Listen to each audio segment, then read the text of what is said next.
Senator John Kennedy rearranged the pile of recent intelligence briefings on the wooden table, the documents rustling amidst the absolute quiet of the chamber.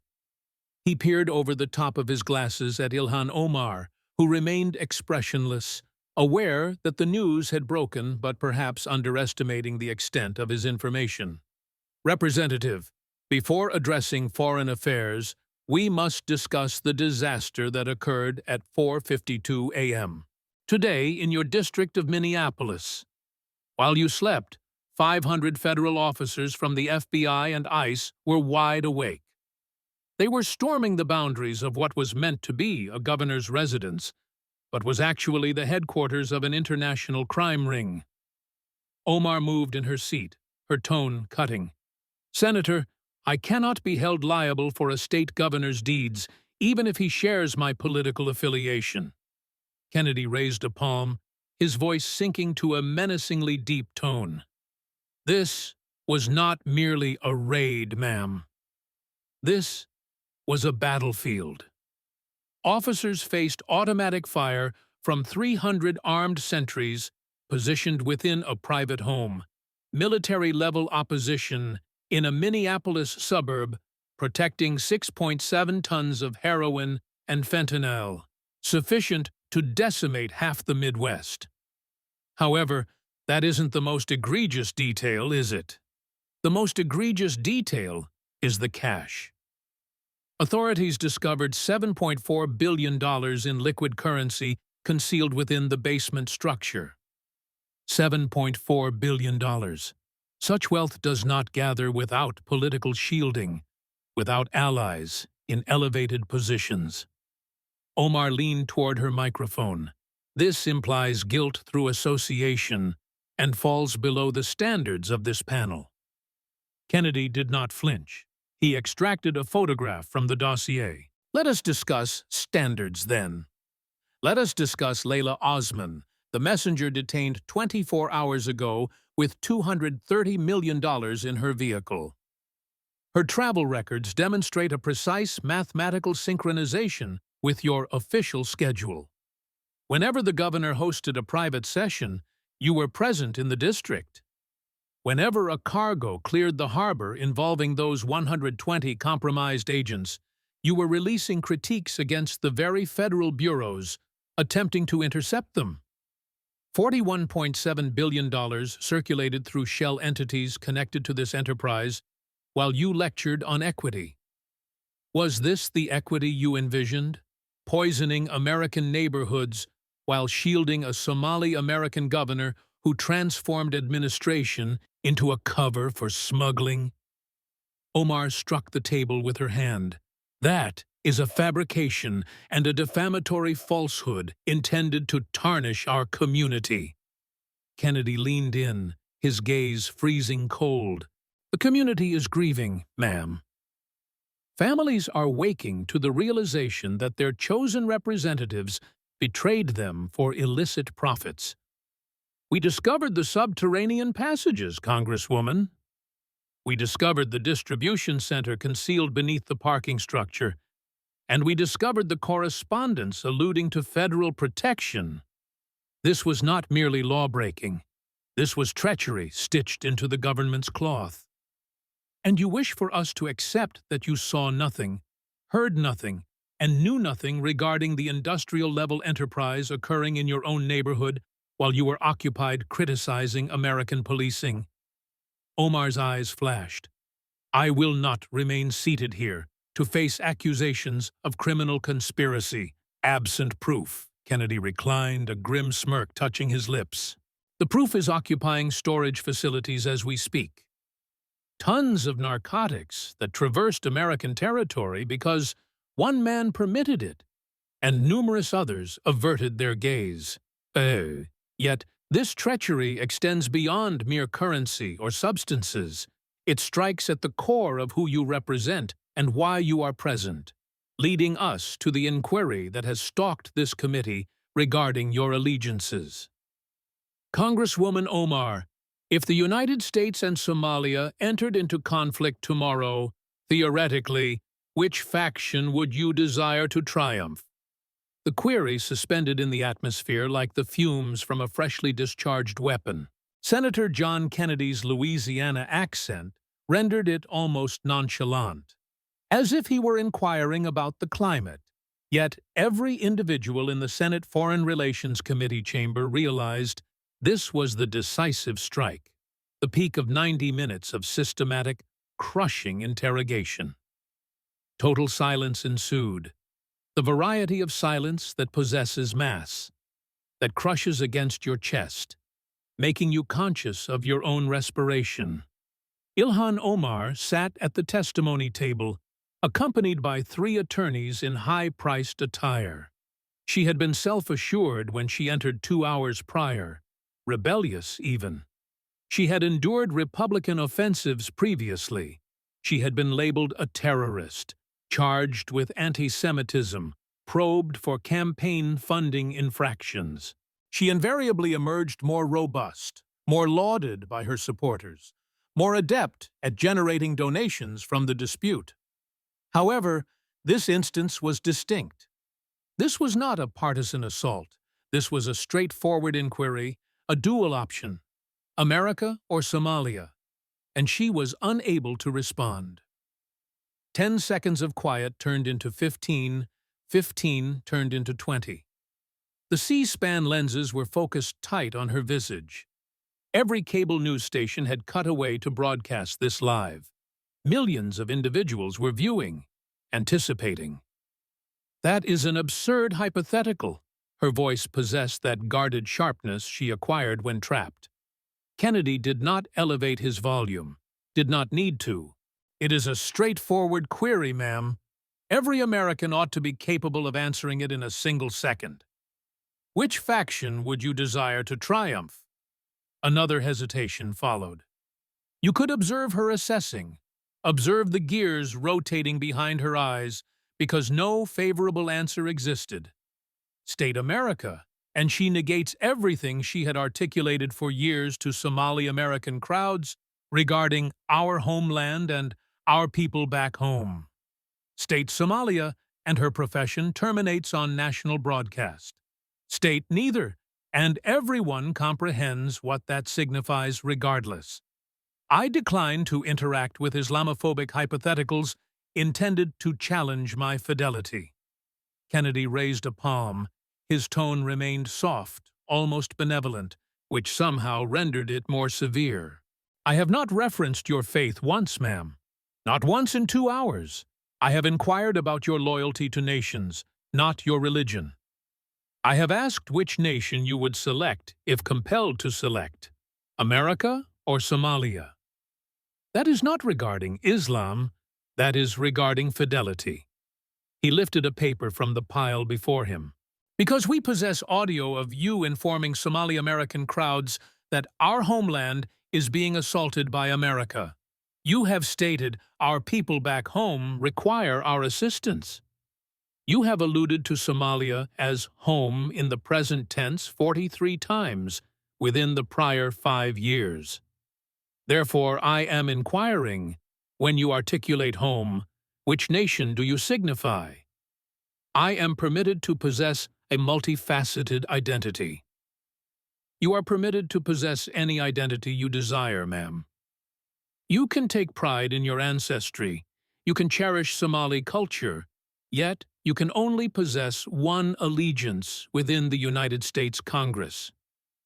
You pledged an oath to the Constitution of the United States, not the Somali Constitution. Not both. One. Therefore, one final time, if America and Somalia entered into conflict, which faction would you desire to triumph? 25 seconds of quiet now. The most prolonged silence in modern congressional hearing annals. And then an occurrence took place that nobody anticipated. Someone in the spectators rose, row 8, left side, a Somali-American female donning a black headscarf and business attire. Simply say America, Ilhan. Her voice was distinct, slicing through the quiet like a blade. Why are you unable to simply say America? Omar pivoted to gaze at her, astonishment appearing on her face. This was intended to be supportive ground. The audience contained Somali Americans, progressive campaigners, individuals who had championed her. The woman's voice became more robust. My family selected this country. We escaped Somalia because it failed us. We arrived here. We took the vow of citizenship, and we meant it. We stated, America is our home now, not Somalia. America. Why are you unable to articulate the same sentiment? Omar parted her lips, shut them, gazed at her attorneys. They were glaring at their notes, powerless to assist. She gazed back at Kennedy. He was anticipating, enduring, that faint melancholic grin on his face, as if he already realized how this would conclude. And then Ilhan Omar rose, snatched her documents with trembling hands, and looked at the committee chair. I am not going to remain here and partake in this racist spectacle. Kennedy's voice halted her, still tranquil, still that accent. Congresswoman, you remain under oath. You cannot simply depart. Observe me. She was moving now, her attorneys rushing to collect their items and pursue. Ma'am, if you exit without responding, everyone watching will comprehend precisely what your silence signifies. She paused at the exit, pivoted, her voice trembling with rage or fright or both. My response is that I do not owe you or anyone else evidence of my fidelity. I took the oath of citizenship. I took the oath of office. That ought to be sufficient. Kennedy reclined in his seat. The oath of citizenship incorporates renouncing allegiance to all foreign nations, specifically renouncing it. Yet you have not renounced allegiance to Somalia, have you? You still label it home. You still label Somalis our people. You still vote in support of Somali government interests over American interests. The oath is not sufficient if you do not respect it. Omar did not reply. She shoved through the exit and was gone. The hearing chamber exploded, flashbulbs popping, journalists yelling queries, senators bickering. Yet Kennedy sat serenely, arranging his papers into tidy piles, as if he had just completed a standard committee session and not dismantled a congresswoman's career on live television. To comprehend how we arrived here, how a refugee triumph story became a matter of split loyalty, you must retreat 90 minutes earlier, when Ilhan Omar entered that hearing chamber believing she could weather this as she had weathered everything else. Tuesday morning, February 3rd, 2026. The Senate Heart Office Building, Room 419. The Foreign Relations Committee chamber was filling with journalists, cameras, aides. The environment was charged. Everyone realized this was destined to be momentous. The session had been convened following a ProPublica inquiry 3 weeks prior. The title had been blunt: Congresswoman's Clandestine Coordination. How Ilhan Omar's office collaborated with Somali government to sway U.S. policy. The inquiry had been destructive. Telephone logs displaying calls between Omar's office and Somali government figures. Emails harmonizing messaging. Meeting records that had not been correctly revealed. Financial documents displaying hundreds of thousands of dollars streaming from Somali government-linked sources to Omar's campaign and her spouse's firm. The trend was irrefutable. Omar would obtain a classified summary regarding Somalia. Within 48 hours, she would convene with or call Somali government figures. Then she would vote or issue declarations that matched perfectly with Somali government interests, even when those interests clashed with declared U.S. policy. The Senate Foreign Relations Committee had voted to conduct oversight sessions, and they had subpoenaed Ilhan Omar to testify under oath. At 9:45 a.m., she arrived. Ilhan Omar was 43 years old. She had come to America as a 12-year-old refugee from Somalia. spent 4 years in a Kenyan refugee settlement, mastered English, become a citizen, labored as a community organizer, and then startled the political sphere by capturing a House seat in 2016. She had been re-elected 3 times. She was a member of the Squad, the collection of progressive congresswomen who had become celebrities on the left and villains on the right. She had constructed her career on being assaulted and surviving. Every dispute rendered her more renowned. Every Republican offensive became a fundraising message. She had learned to transform resistance into fuel. She entered the hearing chamber wearing a vibrant purple headscarf with a coordinating suit, professional, self-assured. 3 attorneys flanked her, 2 from a major D.C. agency, 1 a Somali-American civil rights lawyer present for appearances. Her communications squad sat in the spectators, prepared to live tweet and spin whatever occurred. Omar occupied her seat at the witness table. She organized her papers, murmured to her lawyers, gazed out at the cameras with that faint, rebellious smile she had honed. This was merely another Republican assault. She had managed worse. What Ilhan Omar did not realize was that John Kennedy had spent 6 weeks preparing for this instant, not merely on the policy infractions or the financial improprieties, though those were damning enough, but on something deeper, something that could not be spun or defended or explained away. 6 weeks prior, in Kennedy's office in the Russell Senate Office Building, his chief of staff had entered with 3 cartons of documents. "Sir, you requested everything on Omar's public declarations regarding Somalia versus America." John Kennedy looked up from the foreign assistance bill he had been perusing. He was 73 years old but appeared younger, fit, keen. That Louisiana accent and the folksy demeanor caused people to underestimate him continually. They invariably regretted it. His curriculum vitae told a distinct story. Vanderbilt undergraduate, University of Virginia Law School, then a year at Oxford. He had practiced law for 20 years, been Louisiana State Treasurer, then won his Senate seat. He was not what he appeared. He never had been. "What did you discover?" Kennedy inquired. His chief of staff began extracting transcripts, videos, audio files. "It is a pattern. She consistently identifies as Somali first, American second, or not at all. She refers to Somalia as home in the present tense. She calls Somali our people. When she speaks regarding Somali Americans, she says we and us. When she speaks regarding Americans generally, she says they and them." Kennedy began reading through the transcripts. Within 10 minutes, he was recording notes. Speech at a Minneapolis community center, 2019. "Our homeland is under assault by American drones.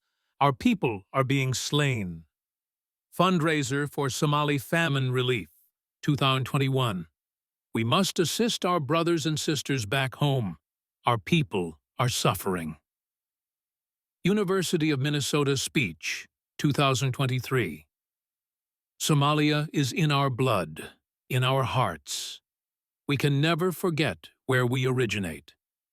Interview with Somali Language Media, 2024. "I will always battle for our people in Somalia. That is my obligation." Kennedy looked up. How many times does she refer to Somalia as home or homeland? His chief of staff flipped through his notes. 43 documented instances in the past 5 years. Present tense. Not where I am from or where I was born, but home, as in current residence. And America? She calls it this country or the United States. Never home, never my country. It's always this country, like she is a visitor. Kennedy was quiet for a long moment. Pull her voting history. Every vote related to Somalia, foreign aid, sanctions, military operations, everything. They spent 2 weeks on the voting history. The pattern was perfect, 100%. Every single vote, Omar had sided with Somali government interests over stated U.S. policy. Bill to sanction Somali officials with ties to al-Shabaab. She voted no. Amendment to add oversight to foreign aid to Somalia. She voted no. Resolution condemning Somali government human rights abuses. She voted present. 12 votes over 5 years. 12 times she had voted against American interests and in favor of Somalia. But that was not even the most damning part. Kennedy's team cross-referenced the votes with her calendar. Every single vote happened within 2 weeks of her meeting with Somali government officials. It is a pattern, Kennedy told his team. Classified briefing about Somalia, meeting with Somali officials, vote favoring Somali government interests. 17 times in 5 years. That is not coincidence. His chief of staff looked worried. If you are suggesting she is sharing classified information, I am not suggesting anything. I am going to ask her questions and let her answers speak for themselves. They spent another 2 weeks on the financial trail. Campaign contributions from Somali government-funded organizations, her husband's consulting company receiving payments from Somali business interests, speaking fees from groups connected to the Somali government. All legal, technically. All disclosed, eventually. But the pattern was clear. By the time they were done, Kennedy had a binder, 50 pages. Every statement where she called Somalia home, every vote favoring Somalia over America, every meeting with Somali officials, every dollar from Somali-connected sources. All cross-referenced, all documented, all public record. He was not going to accuse her of being a spy or a traitor. He was going to ask her which country she served, and he was going to let her answer, or her refusal to answer, tell the story.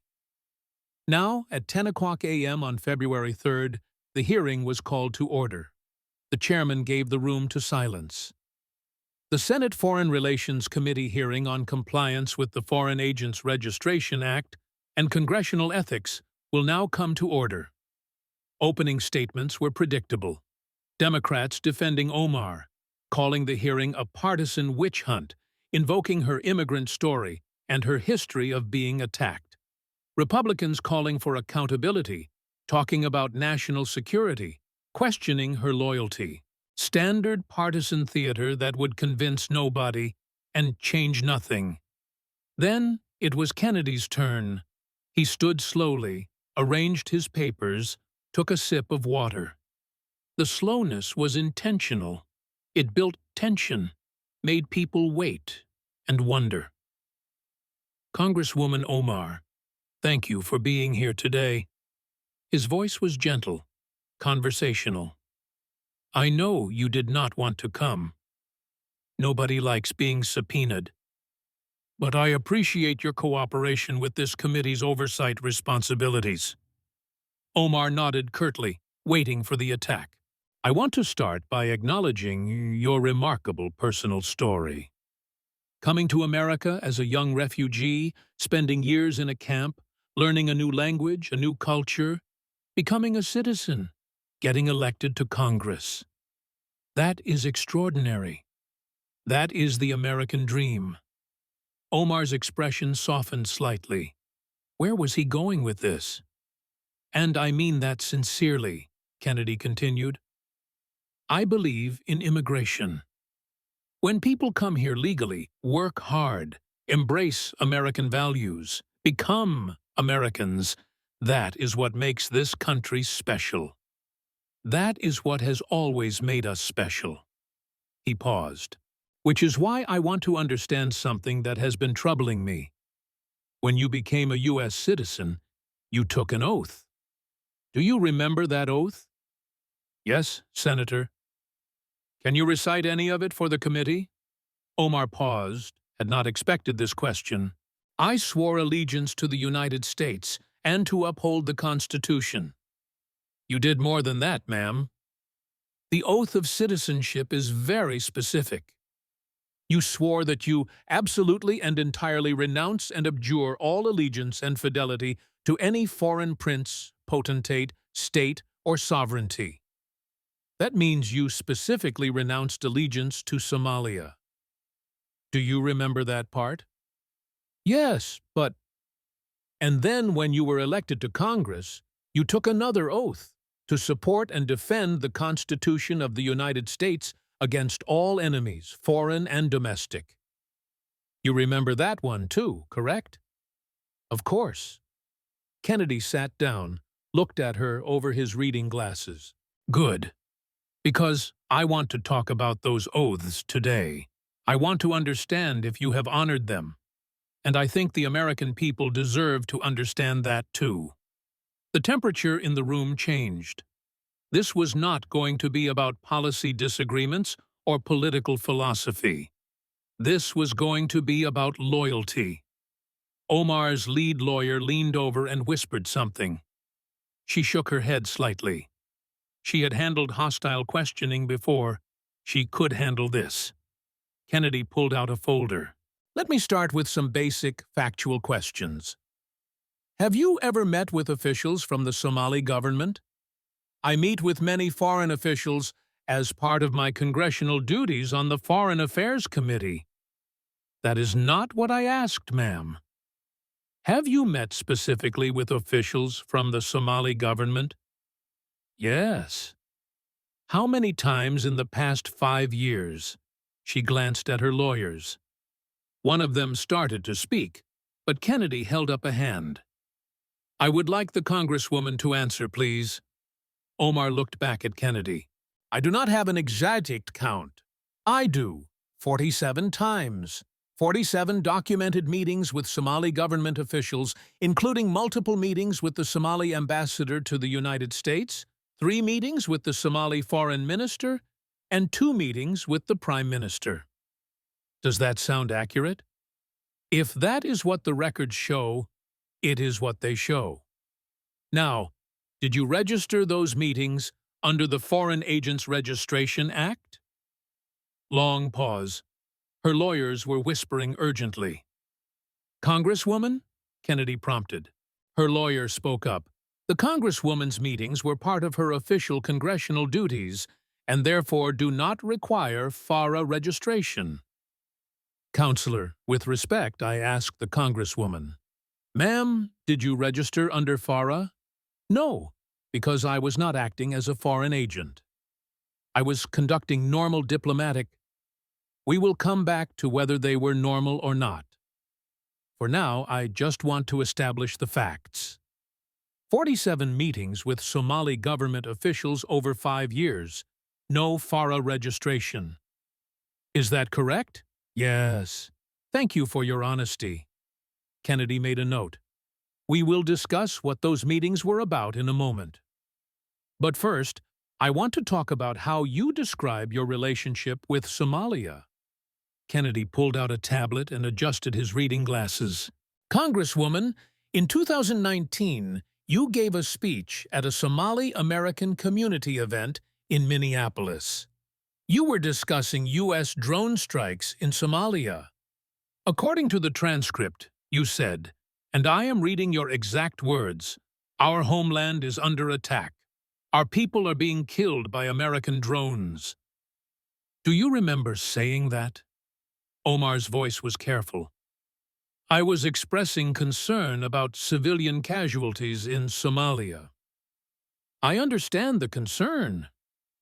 Civilian casualties are tragic. But I am asking about your specific language. You said, our homeland. You did not say, the Somali homeland or their homeland. You said, our homeland. Meaning, your homeland is Somalia? My homeland. I was born there. But you are an American citizen now, ma'am. You have lived in the United States for over 20 years. You are a member of the United States Congress. You represent Americans. When you say our homeland about Somalia, who is the our?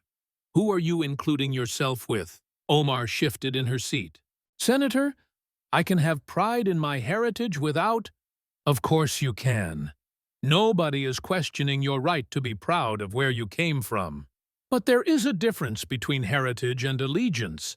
So, let me ask again. When you said our homeland, were you referring to Somalia as your homeland? I consider myself Somali American. That is a dodge, ma'am. You can be ethnically Somali and culturally American, but you can only have one homeland in terms of political allegiance. The country you owe loyalty to. So which is it? Is Somalia your homeland, or is America your homeland? No clear answer came. Kennedy did not press. He just moved on. Let me show you another example. In 2021, you spoke at a fundraiser in Minneapolis for Somali famine relief. Noble cause. But listen to what you said. He tapped his tablet, and audio played through the room's speakers. Omar's voice, unmistakable. Our people back home are suffering. The drought has devastated our communities. We must do everything we can to help our brothers and sisters in Somalia. They are our family. We cannot abandon them. Kennedy paused the audio. You said our people back home, not the people of Somalia, not Somalis who are suffering. You said our people back home. Back home, like Somalia is still home, and you are just temporarily away. Is that how you see it? That is twisting my words. I am playing your exact words, ma'am. Audio recording. No twisting involved. You said back home about Somalia in present tense, like it is still your home. Is it? Omar's lawyer jumped in. Senator, the Congresswoman was speaking to a Somali-American audience in a cultural context. Kennedy turned to the lawyer. Counselor, if I went to a gathering of Irish Americans and referred to Ireland as back home, people would rightly question whether my loyalty was to America or Ireland. The cultural context does not change the meaning of the words. She said, Somalia is back home.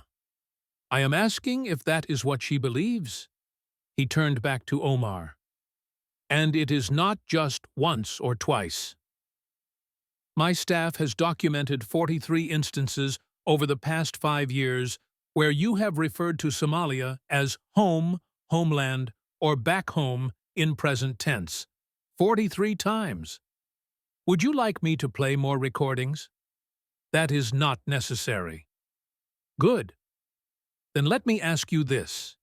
In those same 5 years, how many times have you referred to America as home or my homeland? Silence. The answer is 0, ma'am. Not once. You call it this country or the United States, always at a distance, like you are describing a place you live but do not belong to. Why is that? Omar had no answer that would not make things worse. Kennedy pulled out a chart. Let us talk about your voting record in Congress. Specifically, votes related to Somalia. He held up the chart so the cameras could see it. In the past 5 years, there have been 12 bills, amendments, or resolutions in the House of Representatives that directly related to Somalia.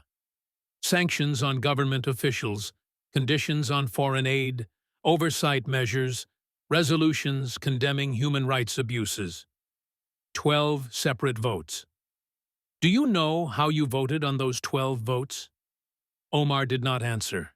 You voted in favor of Somali government interests and against stated U.S. policy positions all 12 times. 100%. Let me give you some specific examples. Kennedy flipped to a page in his binder.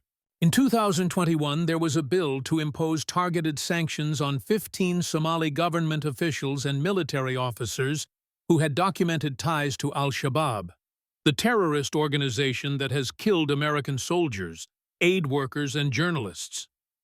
The bill was very specific. 15 named individuals. It passed the House 391 to 4. You were one of the 4 who voted no. Why did you vote to protect Somali officials who work with terrorists? The bill was overly broad and would have hurt innocent. Ma'am, I just told you it named 15 specific individuals. How is that overly broad? Sanctions regimes often have unintended consequences.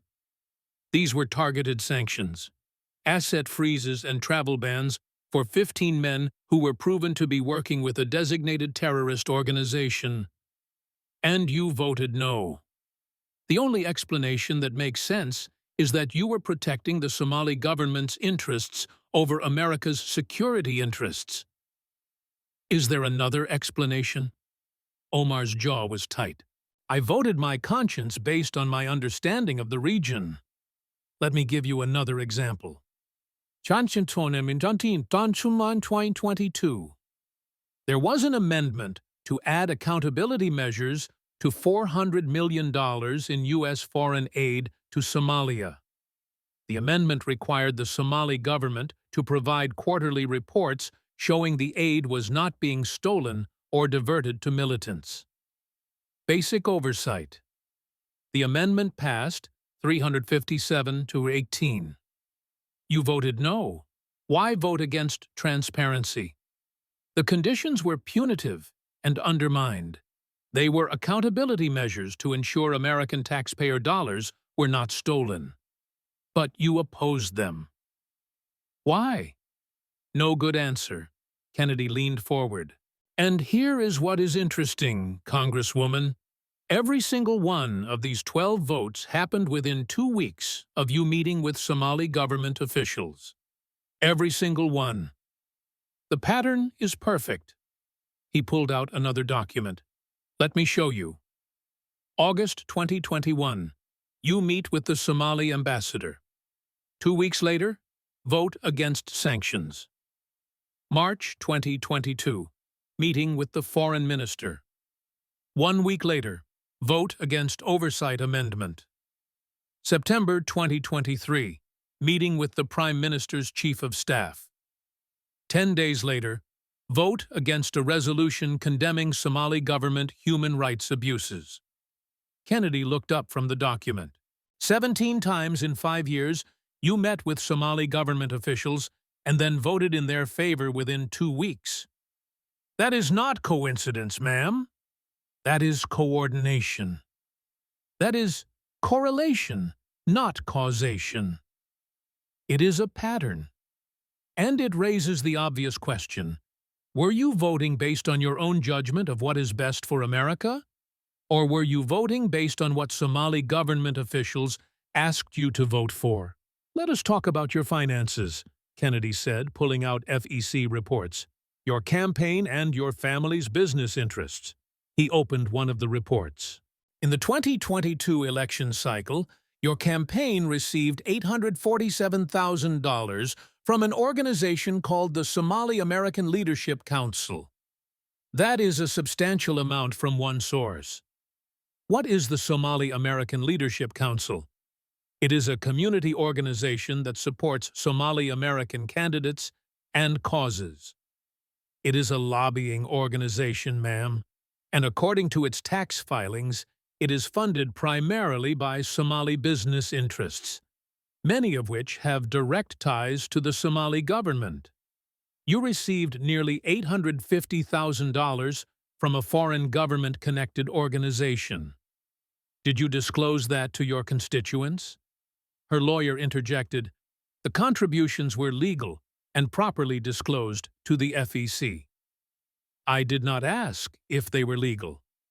I asked if she disclosed to voters that she was taking money from foreign government-connected sources. Because voters have a right to know when their congresswoman is funded by a foreign government. Kennedy pulled out another document. Your husband's consulting firm, the E Street Group. According to public records, it received $280,000 in payments from Somali business interests in 2023. That is triple what the company made the year before. What services did his firm provide to justify that payment? My husband's business is separate from my congressional work. But you live in the same house. You share finances. You filed joint tax returns. And his income tripled the year after you started taking regular meetings with Somali government officials. You do not see a connection? Omar's face was flushed. That is innuendo. It is documented fact. Here is another fact.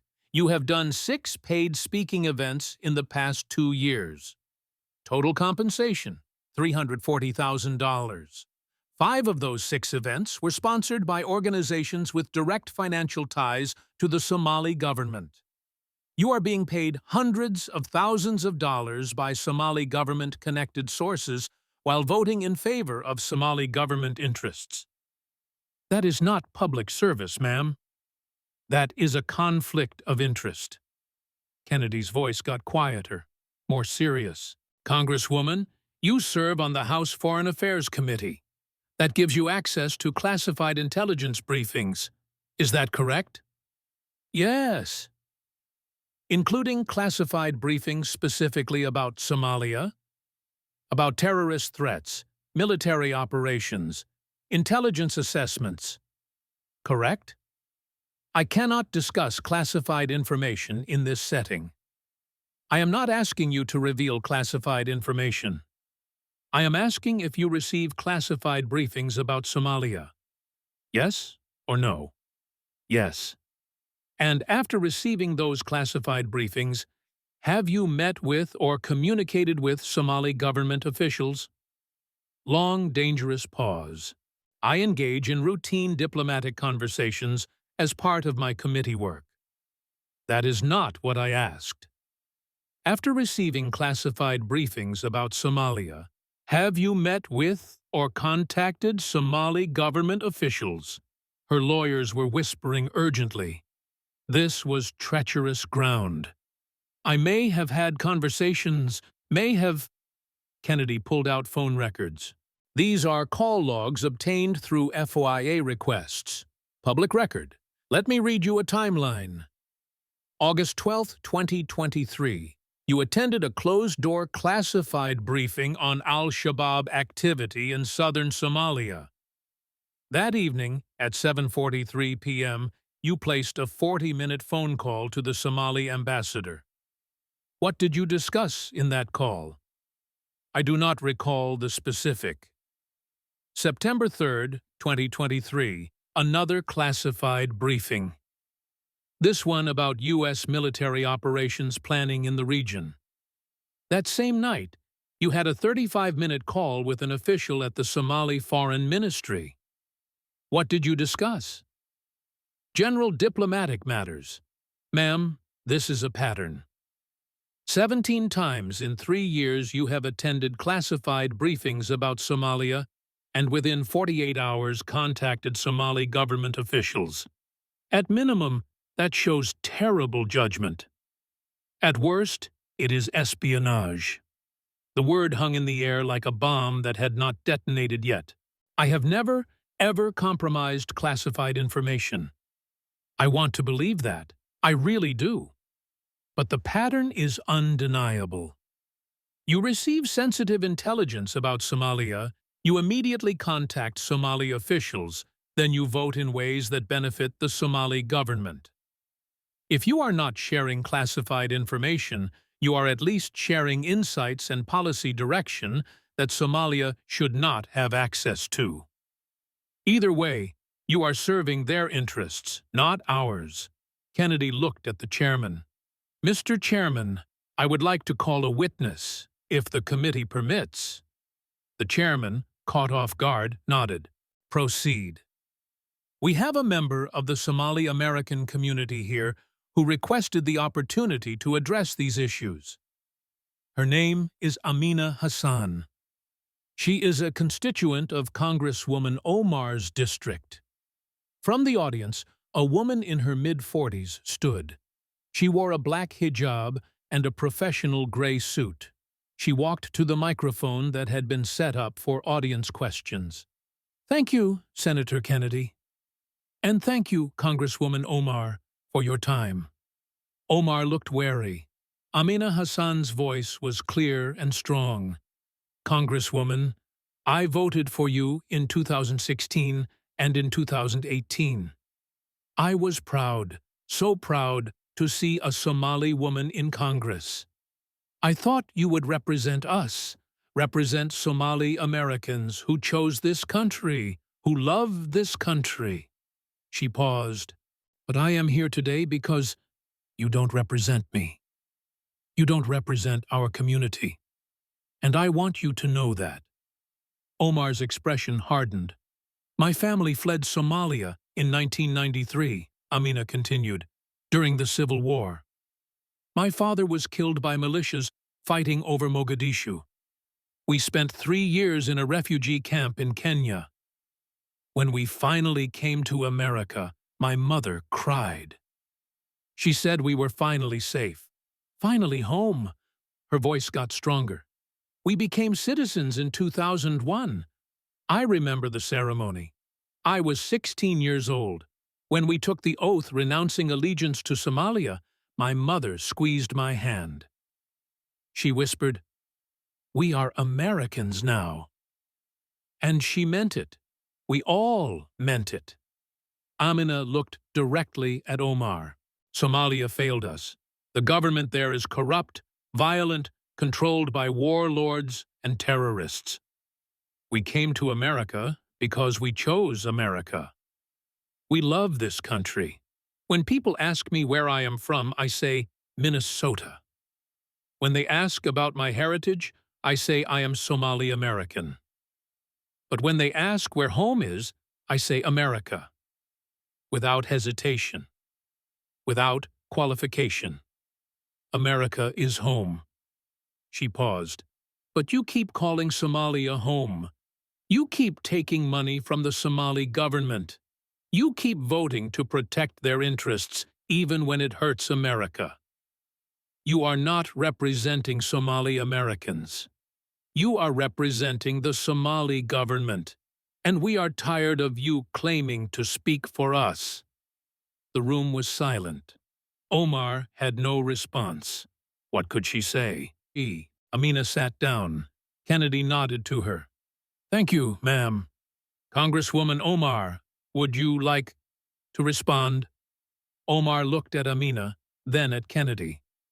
I respect her perspective, but I don't think... Do you disagree with anything she said? I think my record speaks for itself. It does. That is the problem. Kennedy gathered his papers, organized them.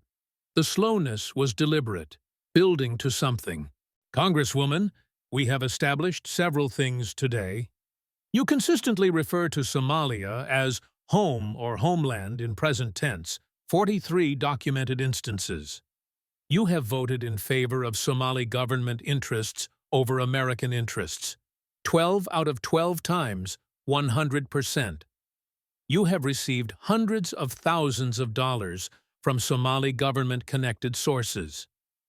You have attended classified briefings and immediately contacted Somali officials 17 times. And you have just heard from one of your own constituents, a Somali-American refugee like you, saying you don't represent the community, you represent a foreign government. He looked up at her. So I want to ask you a question, and I want you to answer it honestly, because I believe the American people deserve an honest answer. The room was completely silent. Everyone knew something big was coming. Kennedy leaned forward slightly.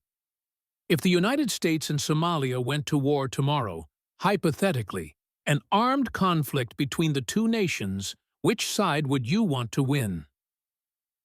10 seconds of silence. 50, 20. The longest silence anyone could remember in a congressional hearing. Omar's mouth opened, closed.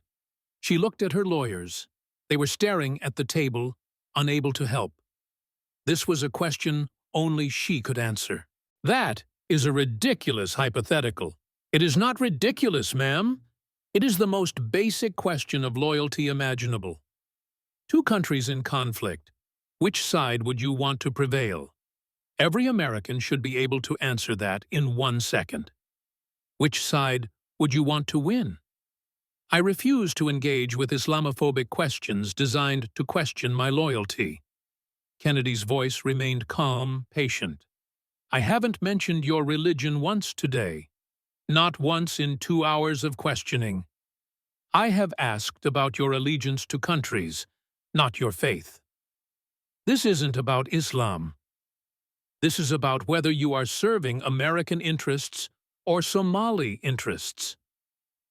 America or Somalia? Which one would you want to win? More silence. 30 seconds now. Omar was trapped, and everyone could see it. From the audience, Bint Amina Hassan stood up again. Just say America, Ilhan. Why can't you just say America? Omar turned to look at her, shock and anger on her face. Amina's voice was louder now. My family chose this country. We took the oath, and we meant it. We said goodbye to Somalia and hello to America. It is not complicated. It is not a trick question. America is our home. Just say it. Another Somali-American man stood in the audience. We can say it. Why can't you? A woman with a hijab stood. You are making us all look bad. You are making people think we can't be loyal Americans. Omar stood suddenly, her chair scraping the floor. I am not going to participate in this racist circus designed to make Muslims prove their loyalty. Kennedy's voice cut through, still calm. Ma'am, you are still under oath.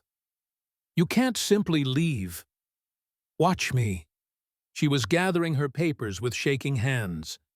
Congresswoman, if you walk out of this hearing without answering that question, everyone watching, and millions are watching, will know exactly what your silence means. Your refusal to answer is an answer. She stopped, turned to face him. Her voice was shaking with anger. My answer is that I don't owe you or anyone else proof of my loyalty to this country. I took the oath of citizenship. I took the oath of office. That should be enough. Kennedy shook his head slowly. The oath of citizenship requires you to renounce allegiance to all foreign countries. But you haven't renounced allegiance to Somalia, have you? You call it home. You vote for its interests. You take its money. You meet with its officials after classified briefings. The oath isn't enough if you don't honor it. I am done with this hearing. Omar grabbed her briefcase. Ma'am, I said I am done. She walked toward the exit, her lawyers scrambling to follow. The cameras captured everything. Her angry face, her shaking hands, the way she wouldn't make eye contact with anyone. At the door, she stopped, turned back one last time. You want to know which side I choose? I choose peace. I choose diplomacy. I choose not engaging with your false binaries and warmongering hypotheticals. Kennedy's response was quiet, but devastating. Ma'am, every American soldier, every diplomat, every citizen can say they choose America if forced to choose. Your inability to say the same thing tells us everything we need to know about where your allegiance lies. Ilhan Omar pushed through the door and was gone. The hearing room erupted, senators shouting, reporters yelling questions, cameras flashing. But through it all, Kennedy sat calmly at his desk, organizing his papers like he'd just finished a routine committee meeting. The clips were everywhere within minutes. Not the full 2-hour hearing, 30-second segments, the moments that mattered. Our homeland is under attack. Kennedy asking, which homeland? Our people back home. Kennedy asking, back home where? Which side would you want to win? 15 seconds of silence. Just say America. Somali-American constituent pleading. Omar walking out without answering. Within 2 hours, hashed which side was trending nationwide. Within 4 hours, it had been tweeted 5 million times.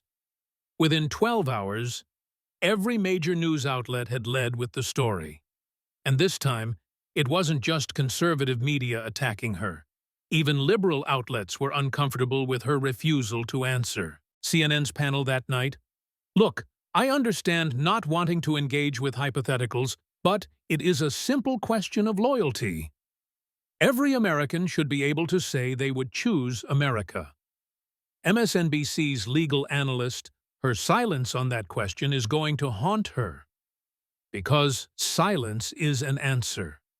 The New York Times editorial board: "Representative Omar's troubling non-answer." But the most devastating response came from within her own community. Friday morning, the Twin Cities Somali Coalition, the largest Somali-American organization in Minnesota, released a statement. "We came to America by choice. We fled Somalia because it failed us, because the government there could not protect us, because we wanted a better life. When we became Americans, we meant it. We chose America. We expect our elected representatives to do the same." Congresswoman Omar's refusal to clearly state her allegiance to America is troubling and does not reflect our community's values. By Friday afternoon, 15 prominent Somali-American imams in Minnesota had signed an open letter. "We love this country. We are grateful for the opportunities America has given us and our children. We are proud Americans who happen to be of Somali heritage. We wish Congresswoman Omar would clearly and proudly state the same." The political consequences came fast. Saturday, the Justice Department announced it was opening an investigation into potential FARA violations based on the testimony and documents from the hearing. Sunday, the House Ethics Committee announced its own investigation into Omar's financial relationships with Somali government-connected entities. Monday, polling showed the damage.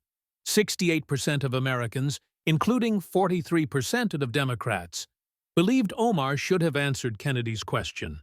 71% believed her refusal to answer indicated divided loyalty. 54% believed she should resign from Congress. In her own district, her approval rating dropped 19 points in 72 hours. Tuesday, Don Samuels, the moderate Democrat, who'd nearly beaten Omar in the 2022 primary, announced he would challenge her again in 2026. His announcement speech was brief. "I love this country without qualification. I love it with my whole heart. I can say without hesitation that if forced to choose between America and any other nation on earth, I choose America. Every time. Without question." Apparently, our current representative cannot say the same. That is disqualifying. The first poll after his announcement showed him leading Omar by 12 points.